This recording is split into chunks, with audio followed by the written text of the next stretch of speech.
चला it's time to go home. Office सुटले, आता चिखलू निघालाय घरी जायला. घाटकोपर स्टेशनला आलो आणि बघितलं तर टिटवाळची फास्ट ट्रेन लागली होती. आज सेकंड सॅटर्डे असल्यामुळे बऱ्याच ऑफिसला सुट्टी असते आणि ट्रेनला रश पण कमी होती.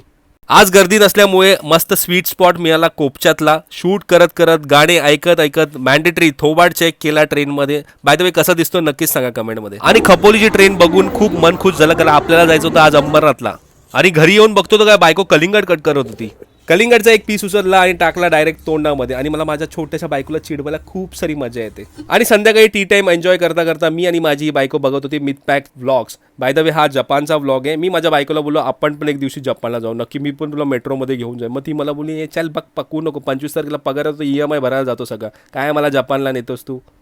आणि त्याच्यानंतर मी बघितले माझ्या स्वतःचे मिनी व्लॉग्स, कारण की खुद को प्रमोट करणं भी जरुरी आहे बाय. टेप्टोवरनं आम्ही मागवले होते कांदे, पण हे एवढे छोटे कांदे का आले ते मला माहीत नाही. असं वाटतं की मी आणि ही खेळणी खेळणार आहे थोड्या वेळानंतर.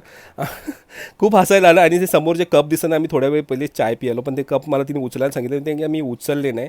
हा व्लॉग इथपर्यंत जर तुम्हाला आवडला असेल तर नक्कीच लाईक करा. Take care.